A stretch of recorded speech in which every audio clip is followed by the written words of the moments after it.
क्या कभी ऐसा हुआ है कि आप कुछ कहना चाहते हैं लेकिन लोग आपकी बात को गंभीरता से नहीं लेते? क्या कभी महसूस हुआ है कि आप सही होते हुए भी अपनी बात प्रभावशाली तरीके से नहीं रख पाते? याद रखिए, दुनिया उसी को सुनती है जो प्रभावशाली तरीके से बोलना जानता है, और इस कला का सबसे बड़ा उदाहरण है स्वामी विवेकानंद। सन 1893 में जब उन्होंने विश्व धर्म संसद में sisters and brothers and America कहकर भाषण शुरू किया तो पूरा हॉल 2 मिनट तक तालियों से गूंजता रहा। ऐसी क्या शक्ति थी उनके शब्दों में? आज हम जानेंगे बोलने की वो 15 शक्तिशाली कला जिन्हें अपनाकर आप भी भीड़ में अलग पहचान बना सकते हैं। कला नंबर 1, बोलने से पहले सोचो। शब्द तीर की तरह होते हैं, एक बार निकल जाए तो वापस नहीं आते। बोलने से पहले 3 सवाल पूछो। क्या यह सत्य है? क्या यह आवश्यक है? क्या यह लाभकारी है? कला नंबर 2, आत्मविश्वास से बोलो। कमज़ोर आवाज़ कमज़ोर प्रभावशाली छोड़ती है। विवेकानंद का आत्मविश्वास उनकी सबसे बड़ी ताकत था। आत्मविश्वास का मतलब घमंड नहीं, अस्पष्टता है। कला नंबर 3, कम बोलो लेकिन प्रभावशाली बोलो। ज़्यादा बोलने वाला अक्सर हल्का समझ जाता है। संक्षिप्त और सटीक बात सबसे ज़्यादा असर करती है। कला नंबर 4, आवाज़ उतार चढ़ाव लाओ। एक ही टोन में बोलोगे तो लोग बोर हो जाएंगे। भावनाओं के अनुसार आवाज़ बदलो, यही प्रभाव पैदा करती है। कला 5, शरीर की भाषा बॉडी लैंग्वेज। केवल शब्द नहीं, आपका हाव भाव भी बोलता है। सीधा खड़े रहो, आंखों में देखकर बात करो, हल्की मुस्कान रखो। कला नंबर 6, ज्ञान बढ़ाओ। जिसके पास ज्ञान है उसकी बात में वजन होता है। विवेकानंद ने वेद, उपनिषद, दर्शन सबका गहरा अध्ययन किया था।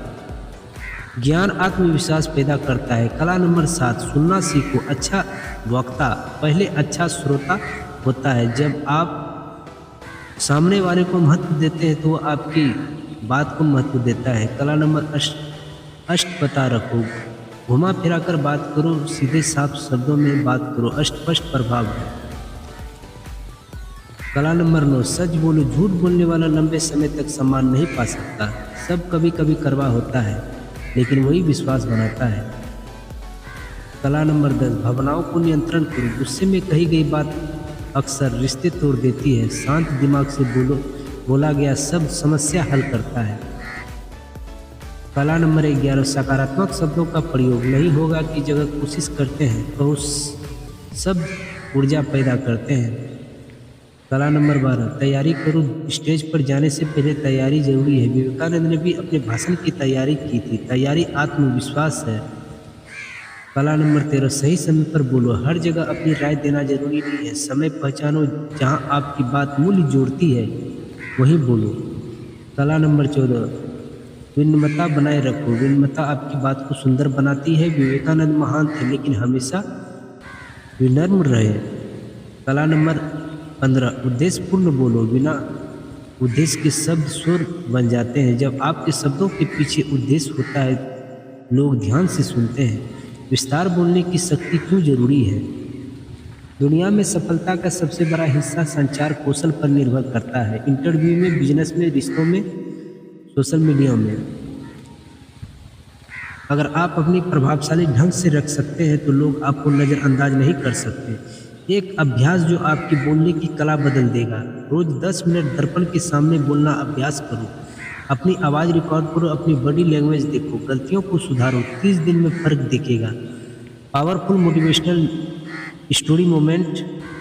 जब विवेकानंद ने अमेरिका में भाषण दिया, लोग उन्हें ज्ञान से ज़्यादा उनका ऊर्जा अस्पष्टता से प्रभावित हो गए।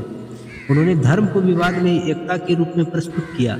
यही असली विस्तृत कला है, लोगों को जोड़ना, तोड़ना नहीं। अंतिम संदेश दोस्तों, आपको इसलिए नज़रअंदाज नहीं किया जा सकता क्योंकि आप कमज़ोर हैं, बल्कि इसलिए क्योंकि आपने अपनी आवाज़ को तरसाया नहीं है। आवाज़ में आत्मविश्वास लाओ, शब्द में अस्पष्टता लाओ, दिल में सच्चाई लाओ, और याद रखो बोलने की कला जन्म से नहीं आती, अभ्यास से आती है।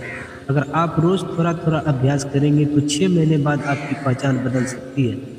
अगर आपको यह स्क्रिप्ट पसंद आई है तो लाइक करें, चैनल राजेश एक्सप्रेशन वीडियो को सब्सक्राइब और कमेंट में लिखें। मैं अपनी आवाज़ की शक्ति पहचान चुका हूँ। धन्यवाद दोस्तों।